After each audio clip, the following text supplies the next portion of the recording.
Petit disclaimer avant de commencer cette vidéo. Tout d'abord, cette vidéo elle a été tournée avant les manifestations de ce dimanche 27 janvier 2019 et il se trouve que j'ai choisi purement par esthétique et par hasard de porter un foulard rouge dans cette vidéo sans percuter que ça allait être le signe de ralliement des pro-Macron. Je voulais que ce soit clair entre vous et moi et s'il y a de nouveaux arrivants également. Bien évidemment, je ne le porte pas ce foulard rouge en soutien à la politique de Macron. C'est même tout le contraire. Voilà. Ensuite, même si vous ne connaissez pas Stardew Valley, la vidéo va vous intéresser, elle traite un propos assez intéressant sur le travail et la dignité dans celui-ci. Donc je vous fais des bisous et bon visionnage. Bah alors toi ça y est, t'es en roue libre. Une vidéo sur Stardew Valley. Sérieusement? Écoute, tu m'emmerdes, va jouer ailleurs et laisse-moi faire. Pour ceux qui dorment au fond, qu'est-ce que c'est Stardew Valley? Stardew Valley est un jeu de gestion à la Harvest Moon dans lequel un personnage, incarné par vous en l'occurrence, décide de fuir la vie de bureau au moment où il hérite de la ferme de son grand-père. Vous décidez de reprendre la ferme et atterrissez à Pelican Town, modeste bourg dans lequel vous rencontrerez sa vingtaine d'habitants. Vous vous installez et décidez de commencer la dure vie d'agriculteur. Vous allez donc planter des légumes, les faire pousser, les vendre mais aussi pêcher, cueillir, tout ça pour faire du flouze. Faire du fric donc pour améliorer votre ferme et ses rendements. Le jeu a un grand méchant qui est Jojamart, une grande multinationale pour laquelle vous bossiez avant de venir reprendre la ferme de votre grand-père. Jojamart s'est également installé à Pelican Town et va également tenter de vous corrompre. À vous de voir si vous choisissez de collaborer avec le village et ses habitants, en faisant les quêtes du Community Center, ou en donnant votre argent directement à Jojamart. S'il contient un propos anticapitaliste très clair, Stardew Valley contient un autre propos bien plus profond sur le travail.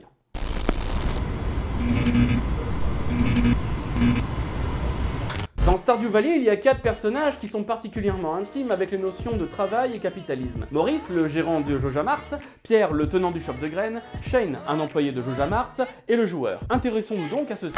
Maurice, le gérant du Jojamart, représente le visage le plus écœurant du capitalisme. Il se fiche complètement de Pelican Town et de ce qui s'y passe, et c'est uniquement implanté ici pour faire du fric. Si vous choisissez de travailler avec Jojamart, et à cette condition uniquement, plutôt qu'avec le Community Center, les seules fois où Maurice va s'intéresser au sort de Pelican Town, c'est quand vous paierez pour les travaux de réparation des bus et des ponts qui vous permettront d'accéder à de nouvelles zones. Il ne s'intéresse qu'à ce qui lui est profitable. Vous ne verrez jamais Maurice dans Pelican Town, sauf quand il s'agit bien évidemment de voler des clients, ou de trouver des partenaires qui lui seront profitables également. Une fois toutes les upgrades débloquées avec Jojamart, payées avec votre argent bien sûr, Maurice vous annoncera qu'il a eu une promotion et une grosse augmentation. Tous vos efforts lui ont profité à lui sur votre dos. Maurice est un gros con. Comme tout capitaliste qui se respecte, il s'est fait de l'oseille sur votre dos et votre sueur. Vous avez bossé, il en a tiré les profits. Maurice, c'est le patron qui cherche uniquement son propre profit. Maurice, c'est l'égoïsme. Maurice, c'est l'exploitation. Maurice, c'est la République en main. Le principal concurrent de Maurice, c'est Pierre, le gérant de l'épicerie de Pelican Town. À première vue, Pierre, il est plutôt sympatoche, il est gentil, aimable, il essaie de survivre avec sa petite entreprise. Mais depuis que Joja est arrivé, c'est un peu la galère. Il est placé comme une opposition à Maurice. Cependant, est-ce que Pierre vaut vraiment mieux que Maurice? Mais productif, mais tu es fou, pourquoi tu critiques Pierre? Mais il est là avec sa petite shop et il essaie de lutter contre le grand capital.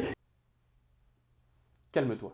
C'est vrai qu'en premier lieu, on s'est tous dit ça. Cependant, Pierre, à certains moments du jeu, il nous dit aussi qu'il aimerait bien faire grandir son entreprise comme il le souhaite, et faire du gros cash. Pierre est également motivé par l'argent et par le profit. La seule chose qui le différencie de Maurice, c'est qu'il participe activement à la vie de Pelican Town. Le ferait-il encore si son entreprise pouvait croître comme il le désire? Rien n'est moins sûr. Ce qui motive Pierre, c'est l'argent. Tout comme Maurice, mais à une autre échelle. D'ailleurs, je vais pousser la réflexion un peu plus loin, peut-être trop, mais Maurice ne serait-il pas plus honnête avec lui-même que Pierre? Maurice est un gros capitaliste de merde, il s'en cache pas.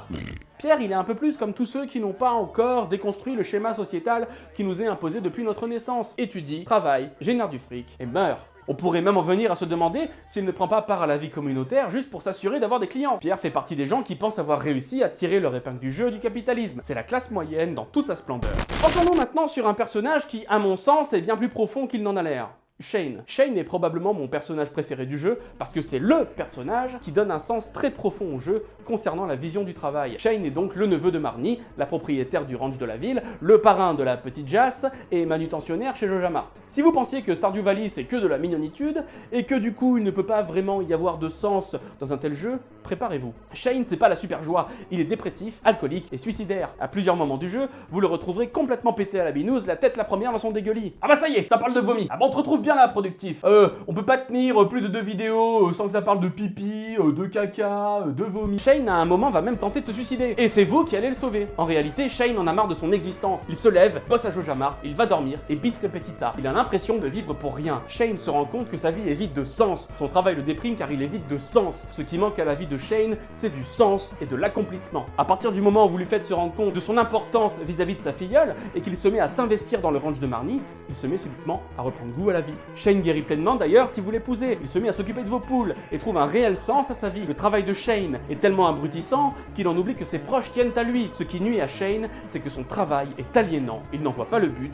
L'abrutissement le rend malade. Le joueur est probablement celui qui s'oppose le plus à Shane. Vous avez quitté votre job dans une grande multinationale où vous n'étiez qu'un robot pour reprendre la ferme de votre grand-père. Autrement dit, vous avez déjà fait le cheminement que Shane fait durant le jeu. Vous vous sentiez inutile et vous avez choisi un travail plus valorisant. Shane aurait pu être vous si vous étiez resté dans votre bureau. Vous aviez un travail vide de sens et vous avez choisi d'avoir un travail certes physiquement plus épuisant, mais aussi plus glorifiant. Lorsque vous travaillez dans un bureau, vous ne savez pas trop à qui profite votre travail. La bourgeoisie! Alors certes, à la ferme, vous en chiez réellement, vous avez de très nombreuses tâches à faire, mais il y a un sens à tout ça. Vous êtes reconnu pour vos bonnes actions, vous tissez des liens sociaux, vous créez vos propres marchandises que vous vendez. Bref, vous sentez que vous participez au bien-être de Pelican Town en plus du jeu. Vous l'avez compris, je pense, le but de la vidéo n'est pas vraiment d'analyser Stardew Valley, mais de montrer qu'il porte un réel message qui s'ancre bien dans notre époque, comme l'œuvre à part entière qu'il est. Le message principal que porte Stardew Valley est que le travail est nécessaire, mais qu'il doit vous accomplir, être effectué pour vous, et surtout il doit être utile. Maurice est un être abject, puisque son but est uniquement son profit personnel, au détriment du bonheur des autres. Pierre n'est pas forcément accompli dans son travail, mais il n'est pas forcément malheureux non plus. Il est la classe moyenne qui n'a pas encore déconstruit...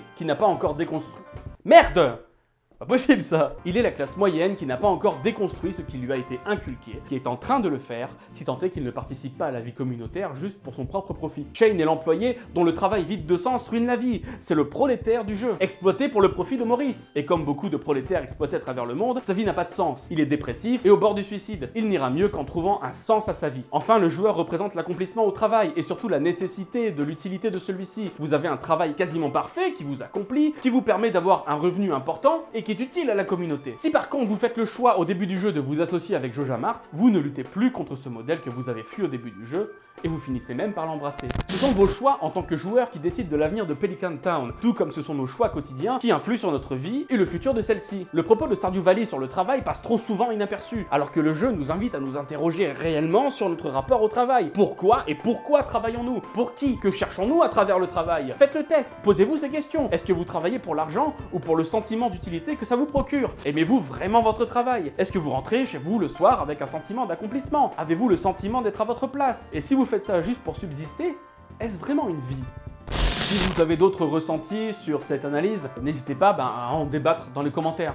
Ouais, comme ça on fait un peu de débat, c'est cool. Si vous voulez soutenir la chaîne, n'hésitez pas à faire un tour sur le Tipeee, faire un don si vous le souhaitez, ou à regarder une vidéo. D'ailleurs, maintenant vous pouvez regarder des vidéos sur Tipeee. Ça permet de me soutenir, voilà, me faire un don juste avec un petit peu de temps, et je vous ferai une quiche au poireau. Un petit pouce bleu pour me faire un bisou, ça fait toujours plaisir. En attendant, portez-vous bien, je vous dis à la semaine prochaine. Bisous, ciao! Tu peux me mettre un petit Perrier bière, s'il te plaît?